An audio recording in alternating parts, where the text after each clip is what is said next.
Hello everyone. So friends, आज का हमारा टॉपिक है विराम चिन्ह। विराम का अर्थ होता है ठहराव, विश्राम या रुकना, और चिन्ह का अर्थ होता है निशान। ठीक है, अर्थात यदि कोई वाक्य हम लोग लिखते हैं या पढ़ते हैं तो वहाँ पर थोड़ा सा विश्राम करते हैं। विश्राम मतलब थोड़ा सा ठहरते हैं, थोड़ा सा रुकते हैं, वहाँ पे कुछ चिन्ह लगाते हैं विराम का, फिर हम आगे बढ़ते हैं, तब उसका कुछ और ही अर्थ प्रतीत होता है, कुछ अलग अलग अर्थ प्रतीत होते हैं। ठीक है, तो विराम चिन्ह बहुत सारे होते हैं और कुछ जो जैसा कि आपको ये स्क्रीन पे दिख रहा है कि ढेर सारे विराम चिन्ह दिख रहे हैं और आज हम लोग इसी विराम चिन्ह की चर्चा करेंगे। So let's start. विराम का अर्थ होता है विश्राम या ठहराव। भाषा द्वारा जब हम अपने भावों को प्रकट करते हैं तब एक विचार या उसके कुछ अंश को प्रकट करने के बाद थोड़ा रुकते हैं तो इसे ही विराम कहते हैं। ठीक है, जैसा कि मैंने अभी आपको बताया कि कुछ भी अंश को, कुछ भी विचार को हम अपने भाषा के माध्यम से प्रकट करते हैं। यदि लिखते हैं तो हम फिर विराम चिन्ह का सहारा लेते हैं और पढ़ते हैं तो हम थोड़ा सा रुकते हुए पढ़ते हैं, तो उसके कई अर्थ निकल जाते हैं। आइए हम लोग इसको विराम का एक एग्जाम्पल दे के समझते हैं कि विराम चिन्ह क्या क्या कौन कौन से होते हैं और उसकी पहचान क्या होती है। जैसे मैंने सीता से कहा रुको मत जाओ, इसमें ये दिया गया इस वाक्य में कि मैंने सीता से कहा रुको मत जाओ, तो यहाँ पर ये जो विराम चिन्ह लगा हुआ है, तो विराम चिन्ह में लगने से इसका एक तो पॉजिटिव अर्थ होता है और एक नेगेटिव अर्थ होता है। ठीक है, तो पॉजिटिव अर्थ में ये है कि सीता से कहा जा रहा है कि रुको मत जाओ, अर्थात मत जाओ, यहीं पे रुको।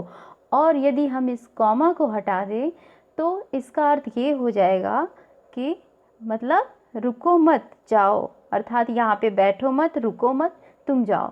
तो देखा दोस्तों आप लोगों ने कि एक विराम चिन्ह का कितना इम्पोर्टेंस है यहाँ पे नहीं, हर सेंटेंस में, कुछ भी वाक्य हम लोग पढ़ते हैं या लिखते हैं तो यदि विराम चिन्ह न हो तो वो अर्थ हमको समझ ही नहीं आएगा और कहीं कहीं तो अर्थ का अनर्थ भी हो जाएगा। तो विराम चिन्ह का बहुत ही ज़्यादा महत्व है। अब हम लोग कुछ एक और उदाहरण देखते हैं। जैसे राधा सो रही है, ये उदाहरण है कि राधा सो रही है। तो राधा सो रही है, तो इसके बाद ये एक साधारण सा वाक्य है, तो इसमें एक पूर्ण विराम लगा हुआ है। ये एक लाइन दिख रही है ना आपको, तो ये पूर्ण विराम लगा हुआ है, तो ये सामान्य सा है, राधा सो रही है। उसी प्रकार नीचे उदाहरण दिया गया है कि श्याम कहाँ गया है। ठीक है, कहाँ गया है श्याम, तो इसके आगे जो ये चिन्ह लगा हुआ है ये प्रश्नवाचक का चिन्ह है। ठीक है, तो विराम चिन्ह का ये भी एक प्रकार है, तो ये इसमें प्रश्नवाचक चिन्ह लगा हुआ है। तो पहला हम लोगों ने देखा कि अल्प विराम जो कॉमा लगा है, और दूसरा है उसका सामान्य सा साधारण पूर्ण विराम राधा सो रही है में, और तीसरा हम लोगों ने देखा कि प्रश्नवाचक चिन्ह लगा हुआ है। ठीक है, तो ये तो दो तीन थे उदाहरण जो मैंने आपको अभी एग्जाम्पल के तौर पे थोड़ी से समझने के लिए अभी मैंने आपको बताया। आगे अब हम लोग यही विराम चिन्ह का विस्तृत चर्चा करेंगे। ठीक है, तो अभी तक आप लोगों ने समझा कि विराम का अर्थ होता है ठहराव, रुकना, विश्राम करना। और वाक्य में यही होता है कि यदि हम किसी वाक्य को लिखते हैं तो विराम चिन्ह को लगाते हुए लिखते हैं, तभी उस वाक्य का सार्थक अर्थ निकलेगा। ठीक है, अर्थात उस वाक्य को यदि हम उसको नेगेटिव में लेना चाहें, अर्थात नकारात्मक वाक्य बनाना चाहें, तो वही विराम चिन्ह से बन जाएगा, और यदि हम उसका पॉजिटिव वे में लेना चाहें, अर्थात सकारात्मक में, तो वही उसका अर्थ निकलेगा। अर्थात विराम चिन्ह का बहुत ही ज़्यादा इम्पोर्टेंस है। अब हम लोग देखते हैं इसका कि विराम चिन्ह कितने प्रकार के होते हैं। तो पहला है पूर्ण विराम।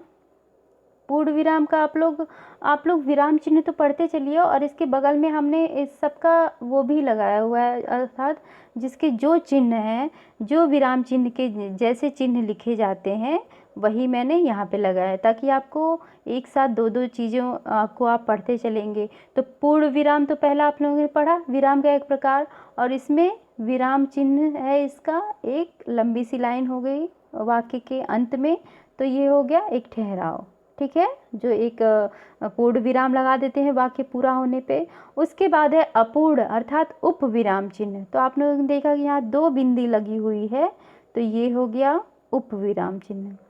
उसके बाद है अर्ध विराम। अर्ध विराम का चिन्ह, इसमें देखिए आपको यहाँ पे 2 दिख रहे हैं ना, एक कॉमा लगा है, एक ऊपर से बिंदी लगी है, तो ये अर्ध विराम है। उसके बाद है अल्प विराम, मतलब यहाँ पे ये कॉमा लग गया है।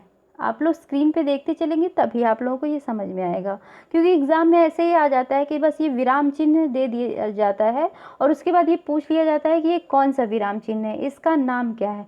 तो आप लोग जब तक इसको ध्यान से नहीं देखेंगे तब तक आप लोगों का जो है ये समझ में नहीं आएगा। तो आप लोग विराम चिन्ह को अच्छी तरह से देखते चलें कि ये कौन से विराम चिन्ह की क्या पहचान है, कौन सा इसका निशान है।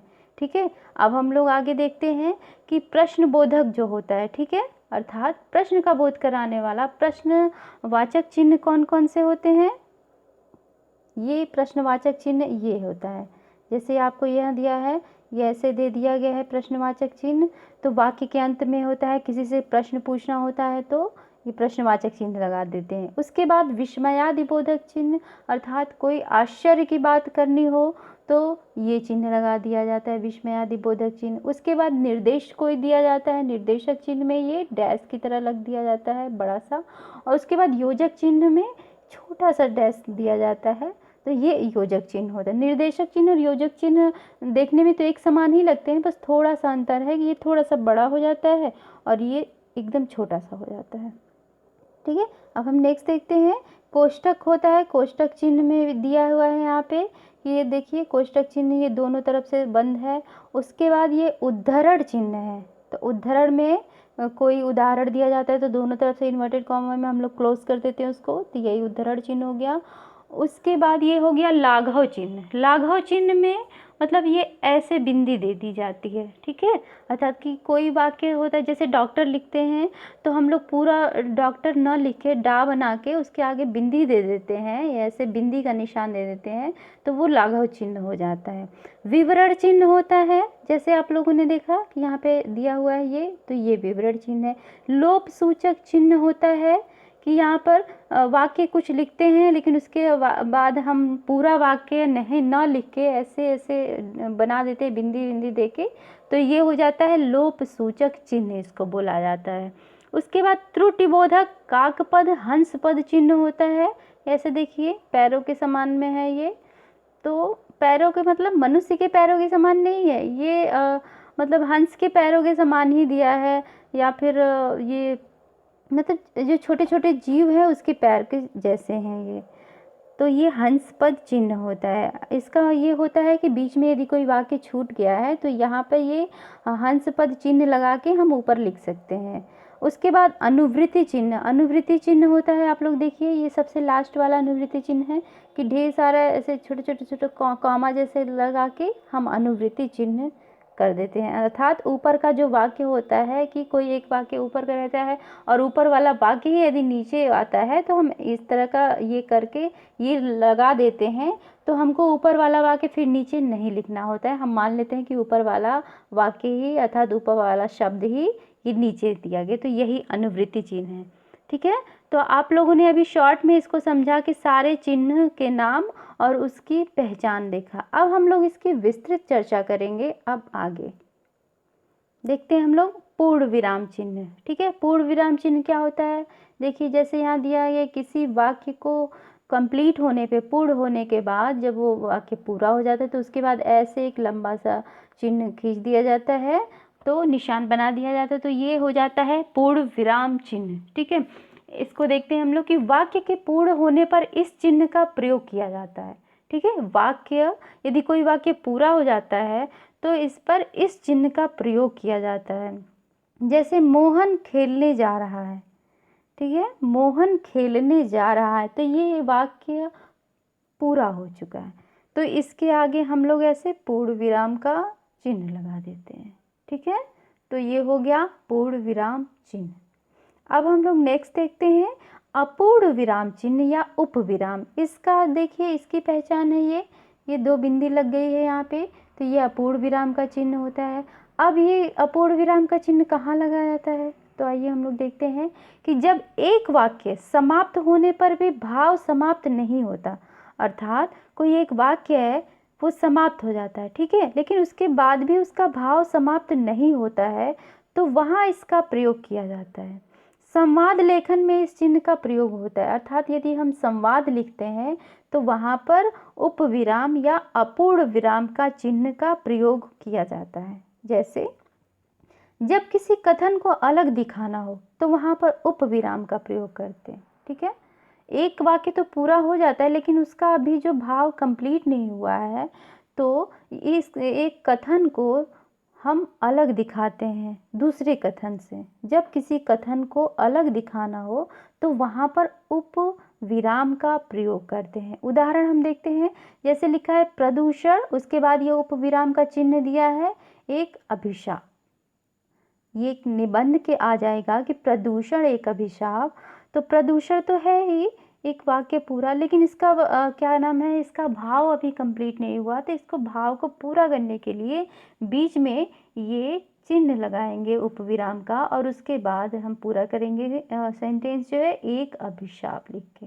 उसी प्रकार विज्ञान, और उसके बाद ये चिन्ह लगा देंगे उपविराम का, और इसका जो भाव पूर्ण करेंगे हम, तो हो जाएगा वरदान या अभिशाप, ठीक है। तो आप लोगों ने उपविराम को अच्छी तरह से समझा। अब हम लोग देखते हैं अर्धविराम चिन्ह। अर्धविराम, इसका चिन्ह आप लोग देखिए कि यहाँ पे दिया हुआ है, ये एक अर्धविराम चिन्ह में ये दिया हुआ है, तो जहाँ अपूर्ण विराम की अपेक्षा कम ठहराव होता है, ठीक है। मतलब अपूर्ण विराम में तो थोड़ा सा ठहराव होता है, किंतु उससे भी कम ठहराव होता है अर्धविराम में, मतलब हल्का सा एकदम ठहराव होता है। कोई भी वाक्य हम पढ़ते हैं तो उसमें एकदम थोड़ा सा ठहराव वहाँ होता है, तो हम अर्धविराम का चिन्ह लगाते हैं। जैसे एग्जाम्पल, मुझे पैसा मिलना चाहिए, मैं काम कर सकती हूँ, ठीक है। मुझे पैसा मिलना चाहिए, यहाँ पे थोड़ा सा है, रुकना है यहाँ पे कि मुझे पैसा मिलना चाहिए, मैं काम कर सकती हूँ, एकदम थोड़ा सा रुकें। उसी प्रकार सूर्योदय हो गया, चिड़िया चहकने लगी और कमल खिलने लगी। सूर्योदय हो गया, थोड़ा सा रुकेंगे, उसके बाद चिड़िया चहकने लगी और कमल खिलने लगे, वाक्य पूरा हो गया। तो आप लोगों ने अर्धविराम को समझा। नेक्स्ट देखते हैं हम लोग अल्प विराम चिन्ह। अल्प विराम, जैसे देखिए ये कॉमा लगा हुआ है यहाँ पे, तो ये अल्प विराम हो गया। इसमें बहुत ही कम ठहराव होता है, अर्थात एकदम इसमें थोड़ा सा ठहराव होता है। जैसे सीता, गीता, राधा और श्याम साथ में खेल रहे हैं, मतलब कॉमा दिया गया है थोड़ा थोड़ा। ये ऐसे नहीं बोलेंगे सीता, गीता, राधा और श्याम साथ में खेल रहे हैं, ऐसे नहीं, बिल्कुल इसमें थोड़ा सा विराम लेना है, अल्प विराम। जैसे सीता, गीता, राधा और श्याम साथ में खेल रहे हैं, मतलब थोड़ा सा विराम लेना है, और इसका विराम चिन्ह है ये छोटा सा कॉमा। नेक्स्ट देखते हैं हम लोग प्रश्नवाचक चिन्ह। ये तो काफ़ी पॉपुलर है, आप छोटे से छोटा बच्चा भी इसको समझ पाएगा। तो प्रश्न का बोध कराने वाले वाक्यों के अंत में इसका प्रयोग किया जाता है, मतलब जहाँ पे कोई प्रश्न किसी से पूछा जाता है, कोई क्वेश्चन किया जाता है, तो वहाँ पर प्रश्नवाचक चिन्ह का प्रयोग किया जाता है। जैसे क्या तुम स्कूल जा रहे हो, मतलब क्वेश्चन किया जा रहा है, यहाँ पे प्रश्न पूछा जा रहा है कि क्या तुम स्कूल जा रहे हो। उसके बाद दूसरा प्रश्न है क्या राधा नाचेगी, पूछा जा रहा है क्या राधा नाचेगी। तो उसके बाद दोनों के बाद में ये लास्ट में दिया गया है प्रश्नवाचक चिन्ह। नेक्स्ट देखते हैं हम लोग विस्मयादि बोधक चिन्ह, अर्थात जहाँ पे कोई आश्चर्य वाली बात होती है तो वहाँ पे विस्मयादि बोधक चिन्ह लगाया जाता है। आगे ये चिन्ह दिया हुआ है इसका विस्मयादि बोधक चिन्ह, जहाँ पे विस्मय, हर्ष, शोक, घृणा, प्रेम आदि भावों को प्रकट करने वाले शब्दों के आगे इसका प्रयोग होता है। अर्थात जहाँ पे कोई विस्मय वाली बात होती है, आश्चर्य वाली बात होती है, जहाँ पे कोई खुशी वाली बात होती है, जहाँ पे शोक किया जाता है, जहाँ पे घृणा किया जाता है, प्रेम किया जाता है, तो उसके आगे ये चिन्ह लगा दिया जाता है। कौन सा चिन्ह? विस्मयादि बोधक चिन्ह। जैसे एग्जाम्पल, शाबाश, तुम इसी तरह परीक्षा में सफल होते रहना, ठीक है। शाबाश, जैसे ये शाबाश दे दिया गया है तो ये इसके प्रोत्साहित किया जा रहा है, तो उसके आगे ये विस्मयादि बोधक का चिन्ह लग गया है कि शाबाश, तुम इसी तरह परीक्षा में सफल होते रहना। उसके बाद छी, कितनी बुरी बात है, मतलब यहाँ पे घृणा दिखाई जा रही है, छी। उसके बाद जो है विस्मयादि बोधक चिन्ह, कितनी बुरी बात है, तो विस्मयादि बोधक चिन्ह भी हो गया। अब हम लोग फ्रेंड्स नेक्स्ट वीडियो में इसके जो कुछ और भी चिन्ह हैं, विराम चिन्ह, उसकी चर्चा करेंगे। Thank you so much.